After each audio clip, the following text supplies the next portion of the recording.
The war in Ukraine has been going on for over a year and a half now. Ukraine has been on an offensive of its own since June, but the front lines haven't budged much so far. The fall, winter and bad weather may slow down the front movement even more. If the front lines do freeze further over the winter, we may be looking at a very long war. Not just a 2-year one, but even a 3 or 4 year long war. This video asks, if that happens, which side may benefit more from such a protracted conflict? Who may be better prepared? And what might be the end result of a few more years of war?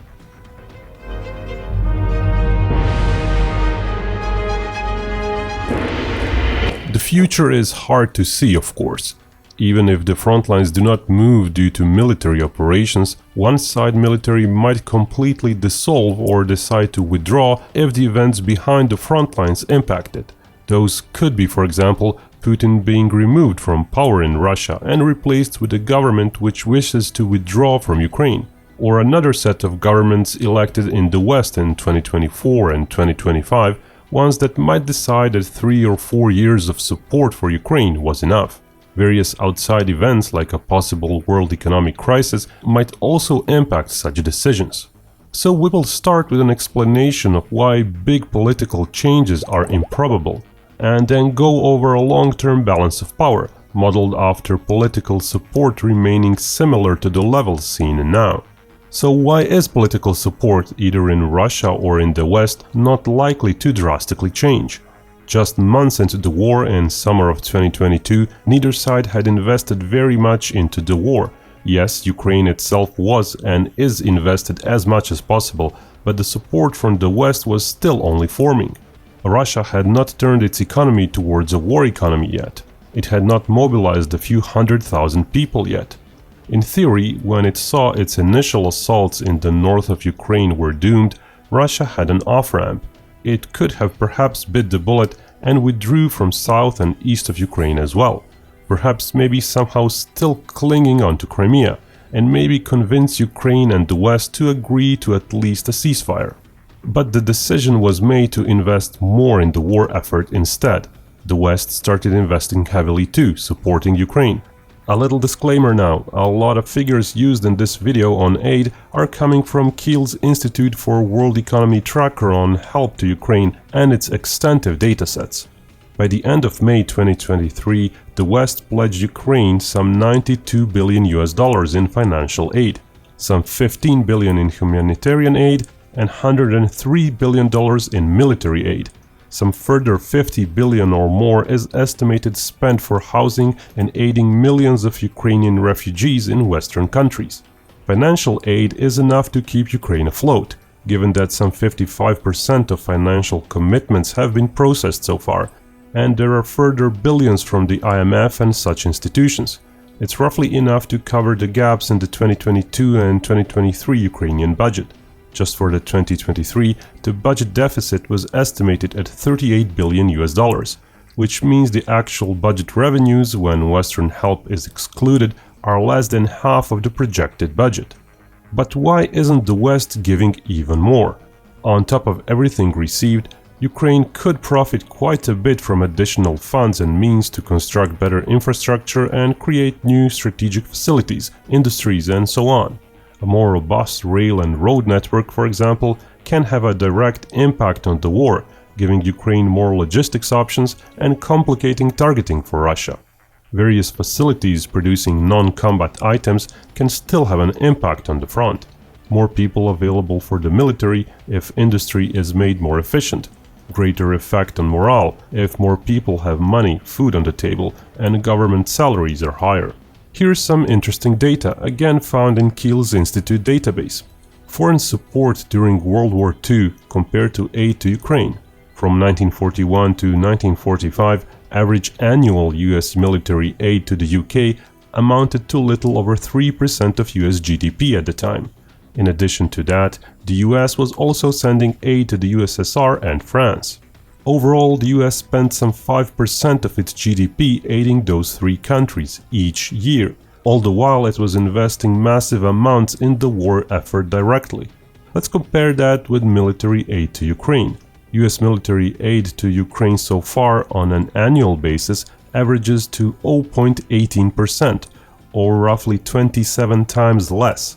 Once again, these are all annual averages, which is why the long Vietnam War, which had only several years of high-intensity investments, is so low. During World War II, Britain was in a worse shape economically, yet it still managed to send military equipment to the Soviets. Annual GDP share of that was 0.8%. Today, Britain is sending 0.2% of its GDP to Ukraine in terms of military aid, or 4 times less. It's not just military aid either. When total commitments are included, EU support to Ukraine has amounted to $75 billion US. Let's put that in context. The EU Pandemic Recovery Fund was over 10 times bigger at almost $900 billion. And Eurozone economic crisis bailouts up to 2012 amounted to $430 billion. So the West is helping Ukraine, no doubt about that, but it's not really pulling all the stops and treating what Russia is doing in Ukraine as an existential threat. Certainly the West doesn't seem to see it nearly as threatening as the economic chaos that the pandemic or the financial crisis were. In fact, the influx of military aid to Ukraine over time had 2 large spikes. One was right as the war started, in March and especially April of 2022. That was to help defend Kiev and stop the initial Russian advance. Then there was a multi-month lull before Russia started mobilizing 300,000 troops from September onwards and revving up its war production. So aid from the West started rising again, skyrocketing in December as talks of spring 2023 offensive were heating up. After that, aid again tailed off. So the West is sort of giving as much as it has to give to keep economic and political pressure on Russia, to not let it take any further significant chunk of Ukraine, to perhaps destabilize Russia with possible civil unrest. But does the West see Crimea being as crucial to Ukraine as much as Ukraine does? Sure, if Ukraine regains some territory on the battlefield, great for them, but that doesn't seem to be the goal. Otherwise, the aid that the West would be sending would be much greater. Many of our past videos talked about how Ukraine really needs a lot more help if it's to take back further territory from Russia in an acceptably short time frame and with acceptable casualties. Further political support changes for ongoing help in the West are hard to assess. There are always some politicians and some fractions that advocate more help and less help. Trump famously criticized US spending so much on aid to Ukraine during 2022, so if he manages to somehow remain in the running and win office in 2024, who knows how future US aid to Ukraine will change. There are some Republicans who have voted against the aid, or Democrats who wanted to know at which sums of money the aid to Ukraine will stop at. CNN polls have shown the public support for aid to Ukraine has been slipping. But that doesn't mean politicians will actually vote for less support soon. Time after time, we saw that whenever Russia invests more in the war, the US and its allies respond. At the start of the war, GPS-guided missiles from HIMARS seemed impossible. Even longer-range missiles were then labeled clear non-options. But fast forward to today, Ukraine is getting not only double the range missiles for HIMARS, but also advanced Patriot SAM systems, stealthy cruise missiles, and high-end tanks, as well as F-16 fighter jets. So the end of NATO's help to Ukraine is not really in sight, but it is being dosed carefully. Now, how much has Russia invested in the war? Besides the initial effort, Russia started hiring more troops in the summer of 2022. A few tens of thousands of troops were contracted back then. Donbas regions mobilized tens of thousands more. When that wasn't enough, those famous 300,000 Russians were mobilized and trained during the fall and winter. We already made a video on the expansion plans for the Russian military for 2023, so we won't repeat ourselves. But the gist of it is that Russia is investing in more contract soldiers. At the same time, in April a new mobilization law came into force in Russia, where simple electronic draft notices are issued, and the draftees may not even know those are issued, yet they may be drafted. repercussions for refusal to serve have been made more severe, and the system has been made more automatic, where the drafted people can't leave the country as soon as the mobilization notice is issued. Russia also has mandatory military service. Previously, the plan was to raise the age limits for those eligible to be called into service from 18 to 21, with the age of the oldest recruits rising from 27 to 30 years of age. But while the age limit did rise to 30 years, the lower cap remained for an undetermined duration at 18. It's impossible to say whether that will enable Russia to keep its future conscript numbers steady, while increasing the contract soldier numbers, despite all the troop casualties. Looking at just the population of both sides, it's possible many years of similar casualties could be endured by both sides. July estimates of Russian Federation casualties were just under 50,000 dead, and likely some 3 to 4 times as many wounded. Deaths were estimated by researchers working with Mediazona and Medusa, which used excess death statistics from Russia and probate registry data. Those figures actually come quite close to US intelligence estimates, which suggested 200,000 dead and wounded back in spring. Adding more deaths for the self-proclaimed Donbas republics and projecting casualties to full 18 months, it's plausible Russian side had some 70,000 deaths and between 120 and 150,000 irrecoverably wounded troops.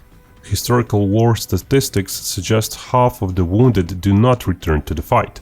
Future years of the war may see fewer casualties per year if the front line is largely static, or if Russia is mostly defending its gains in Ukraine. Ukraine's losses have been more opaque during the war. At one point in November 2022, US General Mark Milley said Ukraine probably suffered a similar number of casualties to Russia's 100,000. In January, Norway's chief of defense put Russian dead and wounded at 180,000 and Ukraine's at 100,000. All those projections, including the 120,000 estimate from the alleged US intelligence leak, mean that after another 8 months of combat and great strides Ukraine has made to regain its territory in its offensive, Ukraine is plausibly in the 150,000+ casualty territory now. Its dead-to-wounded ratio may be better than Russian, but even so, dead and irrecoverably wounded troops might reach in total some 100,000 or so. The worst-case scenario for Ukraine might be double that, coming from the 20 to 50,000 amputees figure reported by Wall Street Journal. Using previous wars' amputee-to-wounded ratios, that might suggest hundreds of thousands of wounded. But the speculations don't end there. In August, New York Times cited unnamed US officials who allegedly told them that as of mid-August, or 18 months into the war, Russia had 120,000 dead and some 180,000 wounded troops, and that Ukraine had 70,000 dead and up to 120,000 wounded troops. Now, those figures are strange. They don't really mesh well with previous casualty figures, and the dead-to-wounded ratio is very uncommon. It's plausible the figures were reported without proper context, so while those two should not be totally discounted, we'll put more weight into the previous set of casualty figures. Of course, all those mentioned are all very rough estimates, but both sides can sustain them demographically. Ukraine currently has some 30 million people left in the country, with more than half males, due to law preventing males from leaving the country.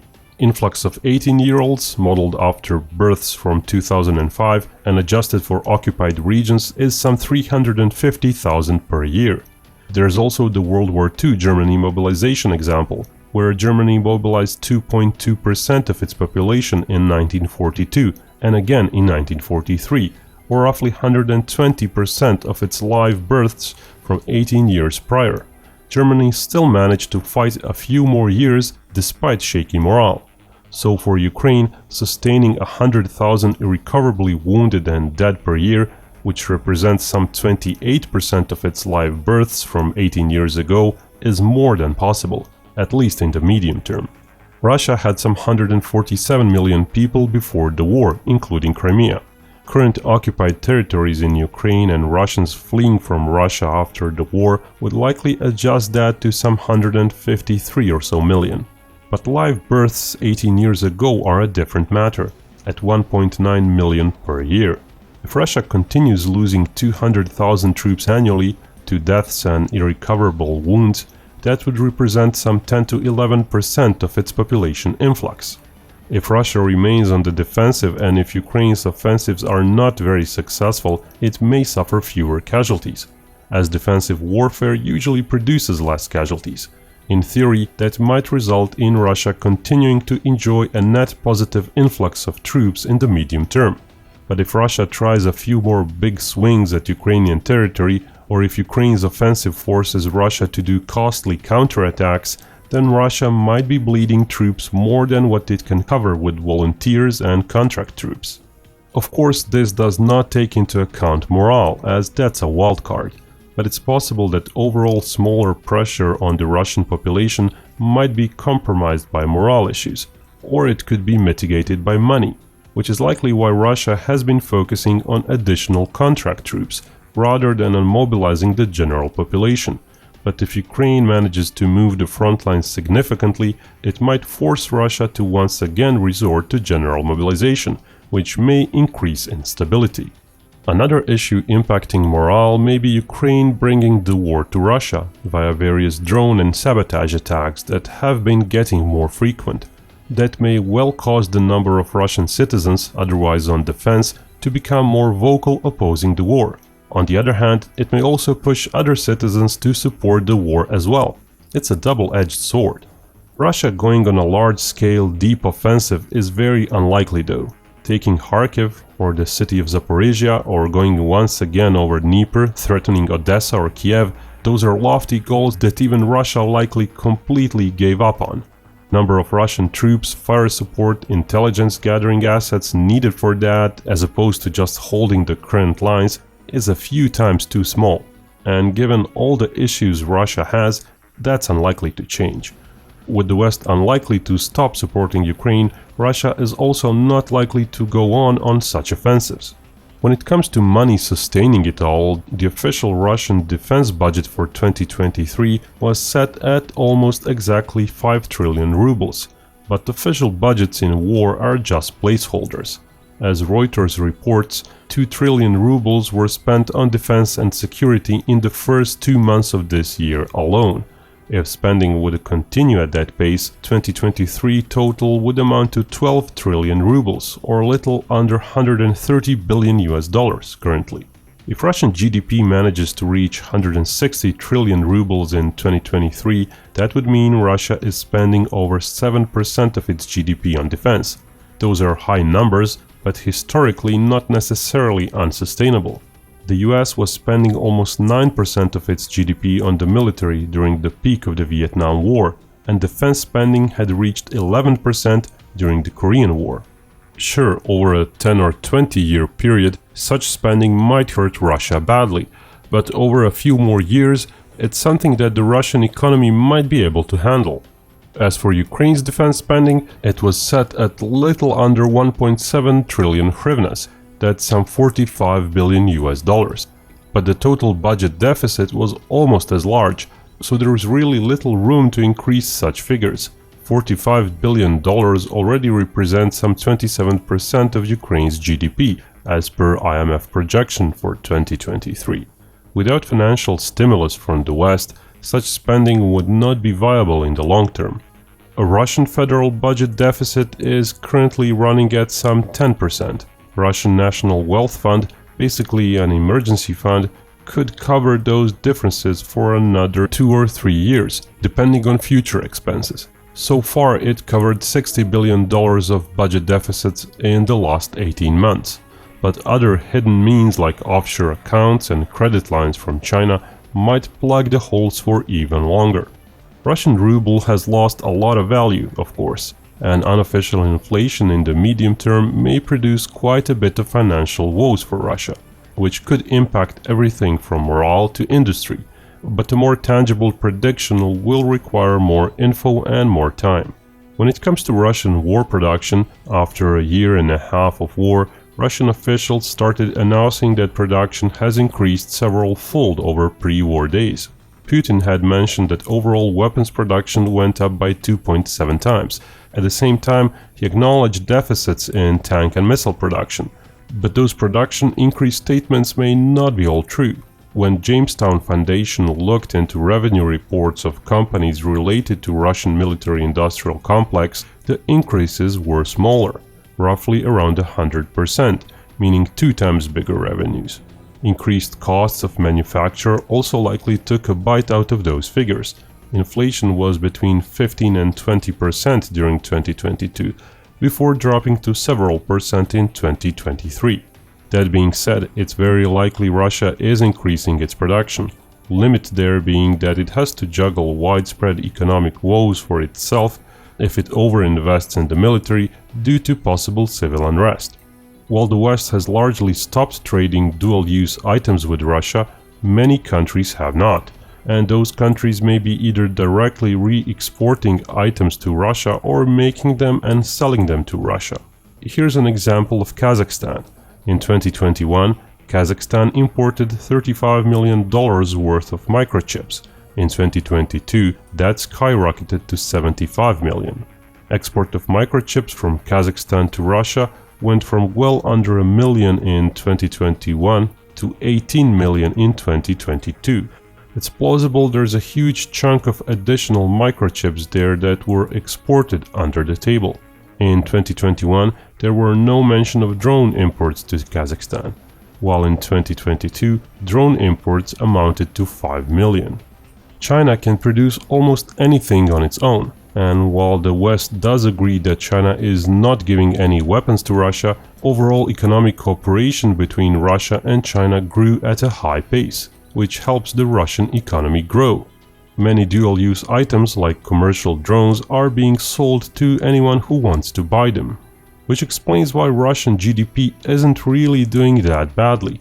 Russia stopped publishing many economic indicators during 2022, so 2023 GDP estimates vary from a slight expansion made by the IMF to a slight contraction made by the World Bank to a 4% contraction, courtesy of the OECD. It's plausible actual GDP might drop slightly further during 2023, but given the war and sanctions, it may be less than what the West was once expecting. To compare, the EU's GDP grew some 1% so far in 2023. The US GDP grew by some 2%, while China's grew by some 5%. Russia is earning less from fossil fuels, though, several tens of percent less than pre-war figures. Even though the overall quantities are near record highs, prices of commodities have fallen, in part due to the West's limit on the price of Russian seaborne oil to $60 for anyone wanting to keep shipping or insuring ships in the West. Oil and gas industry currently represents some 17% of Russian GDP. So Russia does seem able to withstand what's spending right now on the military, which may be roughly double what it was spending before the war, at least for several more years. Any country can kick a can down the road for a few years despite a worsening economic situation.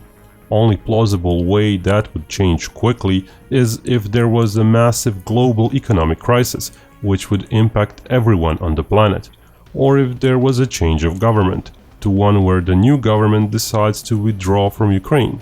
If that happens, it might come in a form of a more violent change, like a coup following public unrest. Or it might be a more regular change, if Putin, for example, dies. He's currently 70 years old, and his health is disputed. But just because Putin might one day after a few more years of war be gone, that doesn't mean a new Russian government would be any more willing to withdraw from Ukraine. At that point in the future, Russia would be several years into the war. War would be normalized in society. The economic hardship and deaths of relatives that people endured might be a double-edged sword. On one hand, the people might be sick of the war, sure, and they might want peace, but at the same time, they might not want all those deaths and suffering to be in vain. So a peace treaty might not include Russia withdrawing from Ukraine. It might be more in the form of a desire to cease fire and leave the front line to be as it is. That's something Ukraine is absolutely not going to accept right now. But the West, within several years, who knows? The key is to have military gains on the front lines during those several future years. If Ukraine can be successful and keep regaining meaningful swaths of its territory, then the impetus to go on and fight would likely be greater. For Ukraine, it's crucial to go even further into Russian lines near Zaporizhia this year. That might give it better standing with the West to get enough aid to perhaps really break through to the Azov Sea in 2024. But if the front line goes largely static for a few more years, then people might start asking themselves, why continue to fight? Why do even more people have to die? Such logic might also be applied to politicians in the West deciding about aid to Ukraine. As mentioned, Western aid hasn't been that massive, relatively speaking. It sort of has room to go either up or down. It's possible that the West will continue to match whatever Russia does with extra help to Ukraine. That means that while Western aid to Ukraine might even rise in the future, it's likely to be a product of Russia kicking the war effort into a higher gear. After a year and a half of war, it's somewhat evident the West doesn't have the impetus to increase its aid to Ukraine to levels which Russia can't match. If it did, it would have already done that. As with most wars, the longer it lasts while nothing happens, the more tired everyone gets. If the current Ukrainian offensive doesn't work, if the winter sees a standstill, the summer of 2024 might be the last Ukrainian chance for another try. The front might be bigger than two, with the former Kakhovka reservoir drying enough so large infantry formations can apply pressure there as well, over a more manageable river. If that too doesn't work, eventual ceasefire gets more probable, despite everything else. The West may keep its promise of sticking with Ukraine for as long as needed, but the very form of that promise, just what it means, may change over time. If Ukraine wants to take back its regions, it is on a clock that's slowly ticking, and depending on the success or failure of various offensives, the aid from the West might need to be upped by a lot. And remember, Binkov may talk about war, but only real peace can bring us all together.